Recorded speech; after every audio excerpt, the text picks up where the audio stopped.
Mart, how about you add some fancy writing to your festive pumpkins in time for Halloween? That would be the perfect accompaniment to your charcuterie board. Dina Cooper is joined by a very special guest who's going to share some tips for calligraphy. Good morning. Yes, good morning. In this edition of Dina-I-Y, we have Lara Kiniris here, the Calligraphy Girl, and so good morning to you. Thank you. Good morning. I love doing segments with her because she brings back the old, beautiful writing, which I know kids these days don't even know how to hold a pencil in some cases. So we're going to take you back a little. But I want to show you for the fall and for the Halloween season, you might see something like this, right, outside the door, and you can have it say whatever you want. I've actually had a lot of friends who have purchased the fake pumpkins and had someone like you professionally write their family name so they can use it for seasons, right? Exactly, yeah. Okay, so you're going after to season. Yes, you're going to teach us how to do this. And calligraphy, there's so many different fonts these days of how you can write. So what are we going to do on our pumpkins today? We are going to, well, first you want to get a good pumpkin and you want to make sure that it's going to sit right. Okay. And then I'm real now OCD, you know where so it's this straight. is a good one. Yes. And then you are going to decide what you want to write, and Dina's going to write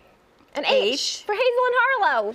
Yeah. And I'm going to write a K on mine. Okay, Kiniris. Yes, and what I usually do is I take a watercolor pen because you can just wipe this off afterwards. I used to use a wax pencil, and it was so hard to get off when I was finished. And so this year I was like, why not just a watercolor pen? And they're so like waxy on the pumpkins. Exactly. Right. Okay. So first we're going to write what we want on the pumpkin. Okay. And I'm going to do a K for my last name. Okay. And I'm going to pick the smoothest, cleanest part of my pumpkin. I like how you're using the different angles of the pen to Yeah. create different like lengths of strokes. Exactly. Okay. So here's my K. Okay. So go ahead and do your H. Okay, so I had her write one out for me because I'm like, how do I do a fancy H? I needed to learn. So, okay, there's a short stem, a long stem, and then a little squiggly. Exactly. That's what I like. That's my official term. Okay, so kind of the fat side of the... Yeah, that's what I'm doing because that's how a calligraphy H would look. Okay, and then this one a little longer. Okay, and actually the pumpkin has lines, so it allows you to kind of It makes it easier Okay, to and then make do it you straight. start on this side or this side? That side. This side? Okay. Down, up, up.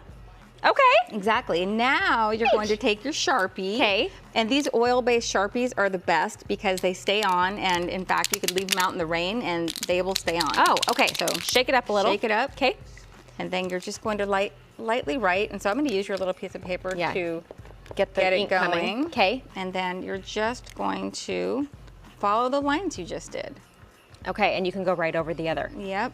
Okay. Go right over that writing that you just did. Okay. And see how that line is thicker? Yeah. You can thicken that up as you go. Oh, I can actually So like then it'll fill look in the like gap. calligraphy. Ah, okay. You have some workshops coming up. So while I'm working on this, tell people how they can sign up for those and what you're going to be focusing on. Okay, you can go to calligraphygirl.com. I have 2 workshops coming up. I have November 9th, I have a watercolor, fun with watercolor class where we're going to be doing a winter theme. And then November 16th, we're doing a ornaments and envelopes class where I teach you how to write on different types of ornaments, round and flat. Oh, okay. So super fun, and you can sign up on my website, and they are both at the kitchen table in Land Park. Okay, wonderful. And there's my little H. And I can there's my work on thickening it up a little Exactly. bit. Yay! Thank you so much, Laura. I appreciate you welcome. coming in. Okay, so Thanks we're for going to have having me. all of her info linked up to our website, gooddaysacramento.com. Take advantage of these little workshops. It's a fun thing to do with your friends, too. All right, we'll be right back after this quick break. The microphone.